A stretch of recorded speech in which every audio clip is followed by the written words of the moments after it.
Ya estamos aquí, buenas noches. Vamos con los asuntos más importantes que nos deja este miércoles 18 de diciembre y que igual quieren saber. Por ejemplo, las licencias de las terrazas de hostelería enfrenta el equipo de gobierno con la oposición. La alcaldesa reconoce que solo una técnico ha estado tramitando las licencias, pero culpa al PSOE del desastre. Cristina Ayala afirma que el problema está en las exigencias burocráticas de una ordenanza que se aprobó en el anterior mandato y que ahora urge modificar. Desde el PSOE critican que el PP vaya a llevar al pleno del viernes una proposición sobre este asunto sin ninguna efectividad, solamente para que la oposición se posicione. Lo mollar en este momento porque el problema es la ordenanza y por tanto la solución es modificar la ordenanza y no hay otra. Una proposición declarativa, o sea, que no es ejecutiva, que no sirve para nada, pero por lo menos lavamos la cara. Intentamos que el resto de grupos políticos se retraten ante las presiones que los hosteleros me están ejerciendo. Comienza una nueva campaña de controles de la DGT para vigilar el consumo de alcohol y drogas entre los conductores esta semana de celebraciones prenavideñas. El consumo de estas sustancias ha estado en 2 de los 15 accidentes mortales registrados este año en la provincia y a nivel nacional la proporción es aún mayor. Alrededor del 50% de esas autopsias que realiza fallecidos en accidentes de tráfico, la persona que conducía llevaba en su cuerpo niveles de positivo en alcohol, drogas o en las 2 sustancias.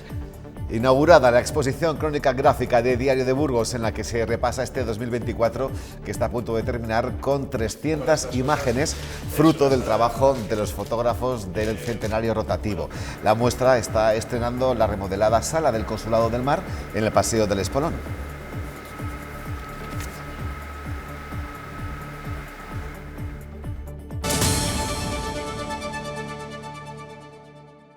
Pues vamos ya con nuestra mesa de actualidad. Hoy nos acompaña Carlos Alonso de Linaje. Bienvenido, muy buenas noches. Buenas noches. A su lado Joaquín Delgado. ¿Cómo estamos, Joaquín? Bienvenido. Muy bien, bien hallado, Rafa. ¿Todo bien a las puertas de la Navidad? Bueno, sí. ¿Con ganas de disfrutarlo? Sí. ¿Sois de los que vais fuera de Burgos? Que cada vez hay más, ¿eh? No, realmente en familia y bien, muy a gusto. La verdad es que es una etapa, unas fechas fantásticas. Nosotros, en mi casa solemos tener como punto de reunión precisamente la Navidad, con lo cual normalmente no nos marchamos. Bien, bien, bueno, pues la verdad es que la familia en estos casos suele ser lo primero, porque cuando no están es cuando se les echa realmente de menos y eso hay que tenerlo en cuenta, desde luego que sí. Bueno, vamos a comenzar. La ordenanza de terrazas será el principal tema de debate en el Pleno del Ayuntamiento de Burgos este viernes. El Partido Popular presentará una proposición con 2 posibles soluciones: suspender el régimen sancionador que recoge la nueva norma o modificarla. El Grupo Socialista ya advierte que suspender la ordenanza es jurídicamente imposible y acusa al Partido Popular de querer utilizar políticamente el desastre que se ha producido con la concesión de licencias. La amenaza de huelga de terrazas planteada por los hosteleros para el sábado ha provocado que el debate político se centre en esta ordenanza municipal. El problema con el que nos encontramos es una ordenanza que proviene del anterior equipo de gobierno, de la anterior legislatura. Como en 6 meses han sido incapaces desde el gobierno municipal de tramitar a tiempo las licencias, ahora echan la culpa al empedrado. Desde el mes pasado la ordenanza está en vigor, pero el ayuntamiento está desbordado. Efectivamente es así, hay solo una técnico que informa sobre este tema. De las 628 solicitudes de terraza, tan solo están autorizadas 82, el 13%. 230 han sido rechazadas y hay más de 300 pendientes. 135 de ellas tienen que aportar más documentación y otras 180 sin resolver. Una ordenanza de imposible aplicación para el propio ayuntamiento que tiene que gestionar las autorizaciones y una ordenanza de imposible aplicación para los hosteleros. El principal escollo es el régimen sancionador. Absolutamente exagerado, que multa hasta con 2 años de privación de esa posibilidad de poner la terraza. El Partido Popular presentará una proposición al Pleno pidiendo que se anule ese régimen sancionador. Señora alcaldesa, usted ya sabe que es jurídicamente imposible. Y si el gobierno no le gusta, que la modifique o que intente modificarla. Esa es la otra opción que plantea el Grupo Popular, pero en ese caso va a requerir de tiempo y mientras tanto las terrazas que aún no tienen licencia seguirán en el limbo. En el limbo seguirán y parece ser por bastante tiempo. Una técnico tenga que estar con ese ingente número de solicitudes. suena realmente imposible. Bueno, suena imposible porque aquí yo creo que se está produciendo la famosa tormenta perfecta, ¿no? Por un lado, estamos ante una utilización de las terrazas que no era común, no era normal hace unos años que se utilizasen en invierno en una ciudad como Burgos, es decir, que posiblemente en las circunstancias normales de hace unos años los meses de invierno bastaban para que se regularizasen y se pidiesen las correspondientes licencias para las terrazas. Por otro lado, también tenemos que existe una exageración de terrazas respecto de lo que había antes de la pandemia, es decir, hemos descubierto normalmente los consumidores de hostelería que las terrazas es un sitio muy agradable para estar, incluso en el invierno, y por lo tanto los hosteleros, pues ante esa necesidad, pues han ido aumentando también la posibilidad de las terrazas. Y por otro lado también tenemos que ha habido, y evidentemente así ha sido, un abuso por parte de muchos hosteleros de la utilización del espacio público, lo que conlleva también un control más exigente por parte del ayuntamiento. Y si eso unimos además que ha habido una modificación de las ordenanzas, etcétera, etcétera, pues nos encontramos con que, como digo, estamos ante una tormenta perfecta, que siempre viene agravada por el hecho de que cuando se hace una ordenanza de cualquier tipo, normalmente nunca se tiene en cuenta ni se habla con las personas que están interesadas en el asunto, porque si esto se hubiese tenido, o a las personas interesadas en el asunto, no están atentas también, porque las ordenanzas se publican y se pueden hacer alegaciones a lo que puede suceder. Todo esto hace que efectivamente exista el problema, y a partir de ahora pues habrá que hablar de soluciones, porque hay unos intereses muy contrapuestos. Por un lado, el interés general, que es de un control del uso del espacio público, y por otro lado también el interés de los hosteleros y el interés también de una actividad económica que es boyante y que es importante por una ciudad turística como Burgos. Claro, es que realmente desde la pandemia, a raíz de la pandemia, mejor dicho, los hábitos de los clientes en ese sentido han cambiado, la norma no se adapta a los nuevos hábitos. Y otra cuestión que apuntaba también la alcaldesa, es un poco desmedido un castigo de 2 años de sanción sin poder poner una terraza porque una de las puesto sin tener licencia, ¿no os parece? ¿Os lo habéis justificado? Yo es que creo que hay que ser práctico en esta vida. Entonces, uno puede tener una norma que cumplir, pero tiene que haber cierta laxitud cuando las cosas no tienen sentido. Y yo creo que en este caso no tiene sentido porque el Ayuntamiento ha demostrado no tener capacidad. Por lo tanto, a mí me parece que es completamente absurdo pretender sancionar por una situación que se crea, bueno, pues en parte por falta de medios y en parte tal vez por lo que decía Joaquín, porque no se ha tenido en cuenta el sector. ¿Realmente hay un problema con las terrazas en Burgos? Yo creo que no. Entonces, lo que no debemos hacer es crear problemas que no existen, y lo que sí que tenemos que hacer es poner soluciones, pero de una forma lógica y en un tiempo adecuado. Lo demás es teatrillo político. O sea, yo esto de que salga el uno y diga, no, la culpa es esta, señorita, que me ha tocado, no tiene sentido. Pues vamos con otro asunto que tampoco es fácil de entender, porque hoy Diario de Burgos publicaba que el convenio que iba a permitir a los vecinos de Los Aito-Balina recibir asistencia sanitaria en el País Vasco, pues está paralizado, porque el gobierno autonómico sigue sin firmar el convenio al que la Junta de Castilla y León dio luz verde en el mes de julio ya. El hecho de que este convenio continúe sin ser firmado por el gobierno vasco también afecta a Medina de Pomar y Villarcayo, que aspiran a poder recibir asistencia en algunas especialidades como son cirugía torácica y cardíaca y unidad del dolor. No existe explicación oficial sobre por qué el gobierno vasco mantiene en el cajón este convenio sanitario, que es lo que a mí me llama la atención, que ni siquiera se esfuercen en dar una explicación, Joaquín. Bueno, aquí hay una cuestión también importante, y es que los convenios, por ejemplo, con el gobierno vasco que están en el condado de Treviño están funcionando muy bien, es decir, la gente ahí está contenta de cómo funciona y cómo reciben la asistencia, tanto a través de, o pueden recibir la asistencia tanto en Vitoria como lo pueden recibir también en Miranda, etcétera. Entonces, llama la atención que este convenio que funciona bien, o precisamente igual llama la atención que eso, que por qué algo que funciona bien no lo quieren realizar o no lo quieren extender a otros territorios el gobierno vasco, ¿no? A mí lo que sí es cierto es que aquí hay que tener en cuenta que lo importante tienen que ser las personas, y muchas veces cuando la administración se aparta de las personas y se basa en los territorios, pues nos damos cuenta de que algo no está funcionando bien, porque lo que no es normal es que, si bien es cierto que la organización de todo el servicio público tiene que tener una base territorial, lo que no es menos cierto es que a veces esa base territorial está muy distorsionada cuando una persona está muy alejada del centro donde se produce la asistencia, en este caso la asistencia sanitaria. Por lo tanto, teníamos que tener más conciencia de Estado, en el sentido de que la asistencia, en este caso, aunque dependa de una administración distinta, tiene que estar cercana al ciudadano, aunque sea de otro color o de otro signo o de otro lugar. La competencia, me refiero a que la competencia sea de la Junta de Castilla y León o sea del Gobierno vasco, porque en definitiva al final los impuestos se pagan igual por bueno, a veces no tanto, pero vamos, normalmente se tendría que tener la misma consideración en los impuestos que paga una persona del Valle del Osa o una persona de Álava, por ejemplo, ¿no? Sí, Carlos.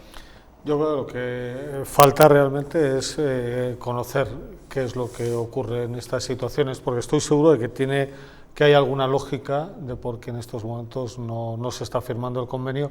Estoy totalmente de acuerdo con Joaquín. Lo que más nos debe importar son las personas y no los territorios, pero bueno, esto por desgracia en la situación en la que estamos, pues creo que cada día se da con más frecuencia. Por cierto, hablando de sanidad y teniendo en cuenta que Carlos es un excelente economista, ¿cómo nos puedes explicar el pulso que está viviendo Muface con el Gobierno central por el asunto del seguro de salud de varios funcionarios en nuestro país, bastantes funcionarios en nuestro país? Hombre, que por cierto parece que están acercando posturas y al Gobierno la oferta la ha subido.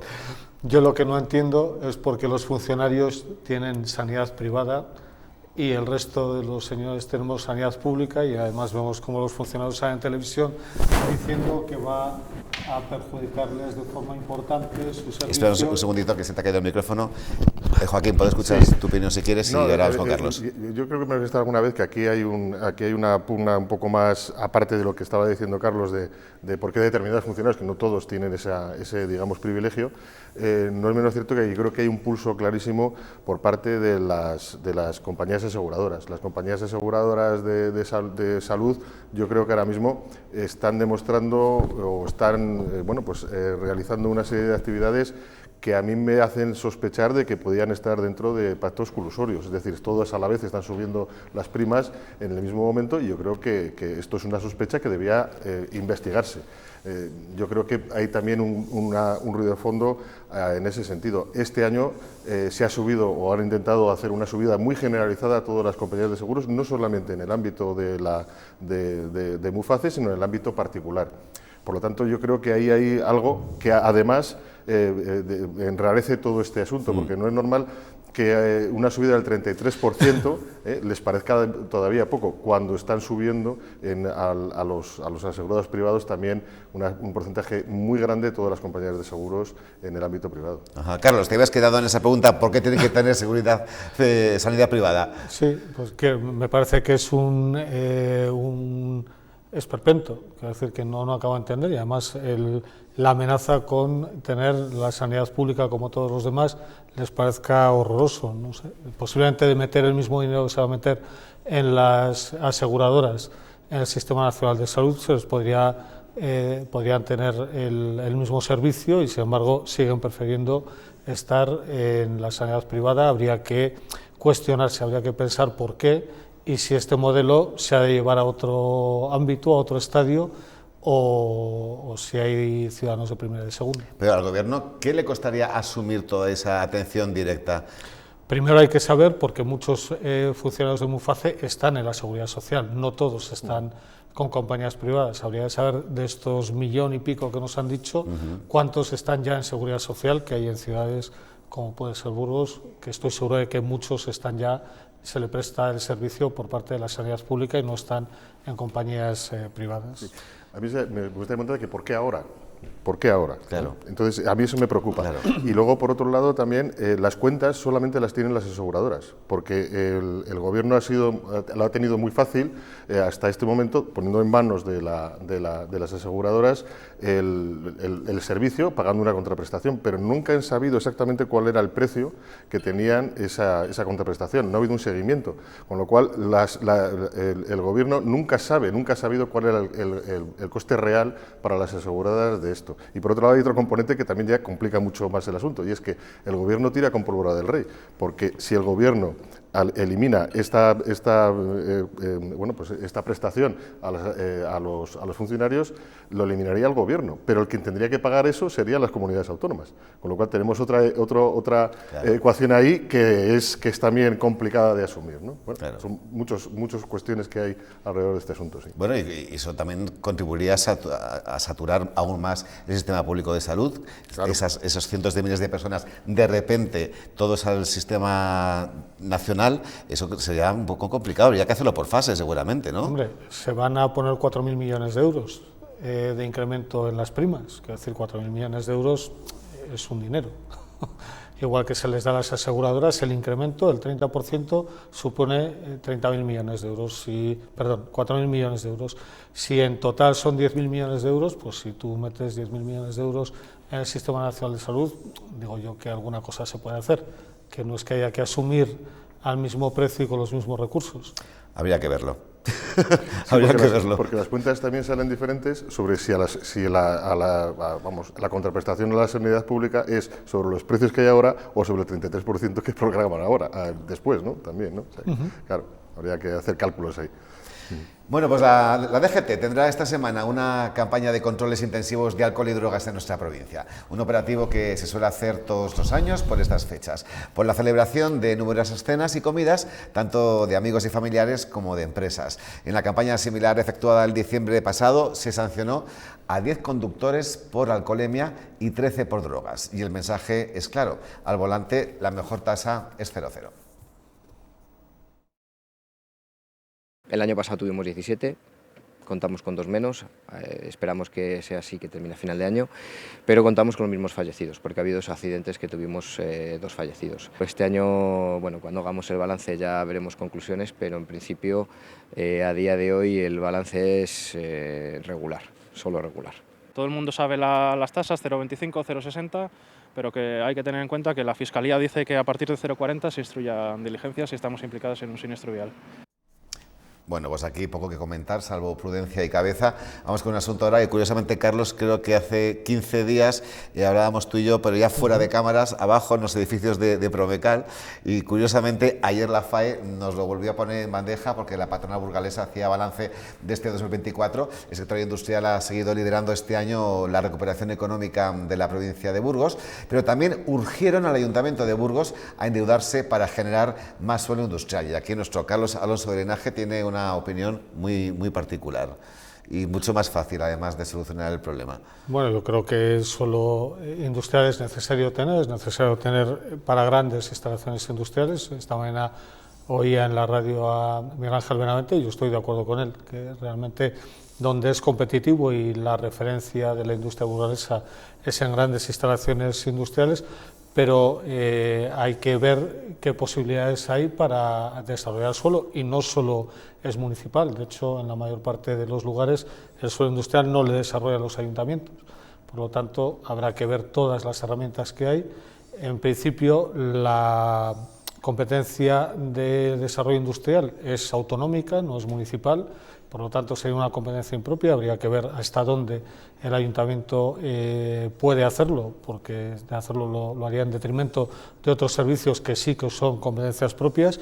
Lo que sí que hay son muchas herramientas para hacer desarrollo industrial y tener suelo disponible para que todos aquellos que quieran venir o que podamos atraer a hacer desarrollos en Burgos puedan hacerlo, porque tenemos suelo disponible. O sea que solo para quien quiera emprender una actividad económica. No solo para quien quiera, sino que hay que hacer una labor activa para ser atractivos en aquellos proyectos que vayan a invertir. Yo creo que en estos momentos estamos compitiendo desde el punto de vista territorial muchas zonas con componentes industriales altos, y Burgos es una de ellas, y por lo tanto es necesario tener suelo, y además es necesario ser proactivo para atraer inversión y atraer industria. Joaquín, ¿cómo lo ves? Bueno, abundando en lo que sabiamente ha dicho Carlos, lo que sí es cierto es que hay que tener cuidado también con que las inversiones que se hacen por parte del Ayuntamiento en suelo pues sean inversiones que redunden en la regla de gasto, es decir, que efectivamente al final el gasto que se produzca en esas inversiones no pueda ser asumido por el presupuesto corriente de la entidad. Lo que sí que hay que hacer es hacer políticas que favorezcan que ese suelo, es decir, políticas urbanísticas para que favorecer que el suelo industrial pueda ser desarrollado de manera más ágil que igual lo que sucede ahora, ¿no? Y también, pues posiblemente, pues con un sistema de cesiones más o menos acomodado a lo que la industria ahora pretende o puede pretender para la hora de instalarse en un lugar, ¿no? Pues hablamos ahora de la primera medida del Gobierno central para que las redes sociales no sean un saco de bulos e informaciones falsas. Se ha aprobado la ley del derecho de rectificación ante los bulos e incluye a los influencers, los que tengan al menos 100.000 seguidores en una red social o 200.000 entre todas las redes sociales, tendrán que rectificar si publican algo que afecte a un ciudadano y que no sea cierto. Esto pues está muy bien, Joaquín Delgado, pero realmente esto garantiza que no siga siendo un foco de perfiles falsos, de informaciones erróneas, etc., etc. ¿No habría que poner más el acento en la identificación, la identidad de los usuarios? Bueno, vamos a ver, yo lo que creo aquí en principio no conozco la nueva ley. La ley anterior, la ley de derecho a rectificación, es una ley que tiene control judicial, es decir, es el juez el que al final decide si alguien tiene que rectificar o no rectificar una determinada información. Ahora no sabemos exactamente, no lo conozco la noticia de alcance, no conozco cuál es ese proyecto de ley y demás, habría que verlo, ¿no? Pero sí es cierto que aquí hay dos cosas. La primera, que si hay responsabilidad tiene que haber identificación, es evidente, es decir, si uno es responsable de algo, si uno reclama una responsabilidad de alguien, no puede ser de un ente etéreo, tiene que haber un responsable. Y por otro lado también, lo que está muy claro es que debe de tenerse muy claro que la libertad de expresión en un Estado de Derecho es muy grande y que a veces tenemos que pagar cierto peaje para que cuando existe una colisión de derechos, entre ellos la libertad de expresión esté siempre muy favorecida. Y luego otra cuestión también que quiero comentar es que solamente se pueden combatir los bulos con educación. Educación en el uso de las redes sociales, educación en el manejo y consumo de las redes sociales y educación en definitiva en algo tan importante como es cómo nos relacionamos con la información, es decir, por qué creemos más a lo que dice un bulo o una determinada influencer que lo que dice, por ejemplo, un medio serio y responsable como los que patrocinan esta casa en la que estamos. Es decir, yo creo que eso es muy, muy importante porque a partir de ahí van a hacer las cosas. El hecho de que prohíban o dejen de prohibir algo, al final siempre va a haber puntos oscuros y si no hay educación es imposible que pueda funcionar un consumo responsable de la información. Y lo de poner el límite a partir de 100.000 seguidores, ¿qué os parece? Porque un usuario en X, en el antiguo Twitter, con 40.000 seguidores puede hacer mucho más daño que muchos de 100.000, porque esos 40.000 seguidores a su vez retuitean algo que lo hacen otros 40.000 y así sucesivamente y se va incrementando el número de visualizaciones. No sé hasta qué punto es importante esto. ¿De verdad que esto os parece serio? Por eso estoy planteando en la mesa. Es que esto responde a la política del gobierno de meter en el mismo saco, de dar el ventilador a ver si sale porquería y cuanto más mejor. Quiero decir que esto no merece la pena ni comentario, no tiene ni un pase, no tiene, es que yo lo siento, pero da igual que tengas 100.000 que 200.000. Claro. Como bien decía mi compañero, es un tema de educación y de tener cabeza. O sea, va a haber gente de este grado, sí, y cuando esto se emite desde un país en el que no tienen control, ¿qué vamos a hacer? Vamos a pedir a las plataformas que bloqueen a aquellos que están operando desde las Islas Caimán, que no tenemos jurisdicción sobre ellos. Es que no, me parece que esto responde a un interés político, ni más ni menos, al teatrillo. Para quizás desviar la atención de las cosas que son realmente importantes. Pues a la política sobre los bulos, los maledicentes, o sea, ya digo que es parte de entrar en el juego en el que no hay que entrar porque no tiene, para mí no tiene ninguna importancia y desde luego yo creo que esto ni mejora la calidad de vida de los ciudadanos, ni mejora la credibilidad, ni la veracidad, ni nada. Aquí es el sistema general de la responsabilidad. Quien causa mal a otro tiene que responder del daño causado. Y entonces, claro, lo que hay que determinar es que cuando a alguien se produce un daño, si se ha producido, pues que el mecanismo judicial o el mecanismo del resarcimiento del daño cuando no se le ha producido se realice, ¿no? Y esto da igual que tenga 40.000 o 50.000 o 60.000, dependerá de cada caso concreto. O sea, no que por determinada, uno puede ser muy malo y hacer obras buenas y al revés. En este caso, el que hace algo mal, pues tiene que responsabilizar lo que hace y pagar por ello si efectivamente ha causado un daño. Y, por ejemplo, que el hecho de cuando tú vayas a registrar una red social, te pidan, como para cualquier trámite en una administración vía online, un certificado digital que acredite que eres tú, ¿eso no sería mucho mejor que todo esto que estamos comentando? Es decir, que todo el mundo tuviera su cara, su nombre y sus apellidos reales. Pues yo entiendo que la identificación en las redes sociales yo creo que es un paso que hay que dar. Lo mismo que, ¿por qué? Pues porque se está en el tráfico. Es lo mismo que uno cuando sale a la carretera y está en un coche está identificado. Pues yo creo que hay que ser responsable y una de las responsabilidades es que utilices con responsabilidad y con, digamos, con conciencia de que si algo haces mal lo vas a pagar. Lo digo porque los que realmente son unos salvajes son los que son perfiles troles, perfiles ficticios, que desde luego nada tiene que ver con la persona que está en la foto. Pero eso va a seguir pasando y no se va a poder pedir responsabilidad, no sé. Yo creo de verdad que no, que en estos momentos esto, hoy por hoy, no es un problema y se arregla con educación. Perfecto, pues una última cuestión. La recién remodelada Sala Consulado del Mar del Paseo del Espolón se ha estrenado acogiendo la tradicional exposición crónica gráfica de Diario de Burgos, una muestra en la que se repasa el año que estamos despidiendo con 300 imágenes fruto del trabajo de sus fantásticos fotógrafos. El resumen de la actualidad de los últimos 366 días, sí, porque este 2024 ha sido bisiesto, ya se puede contemplar en la remozada sala de exposiciones del Consulado del Mar, en el Espolón. Un centenar de fotografías en la crónica gráfica nos recuerdan este año intenso, con los tractores como protagonistas. Todo el conflicto del campo, los agricultores en las calles. Con el permiso de las monjas de Belorado. Sí, nos han dado un trabajo largo durante todo el año informativamente hablando, ¿no? Y sí, arrancamos, le dedicamos un panel exclusivo a las monjas de Belorado, a las clarisas de Belorado.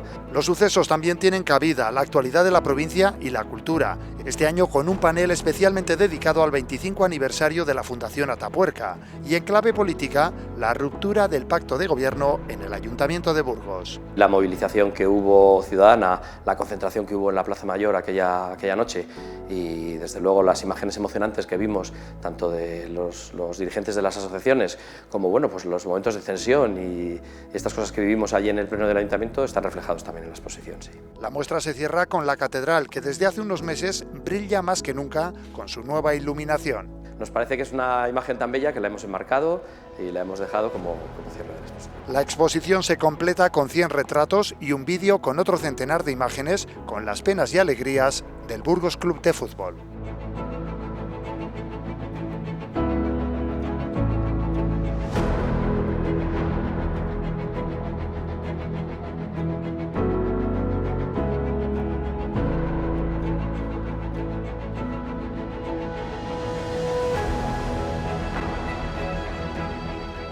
Liberamos ya a nuestros colaboradores. Por cierto, decíamos en la información que decía el responsable de fotografía del periódico, hemos tenido que dedicar un panel exclusivo a las exclarisas de Belorado, como para no dedicarles un panel, ¿verdad? Pues, incluso dos habrían tenido imágenes ahí.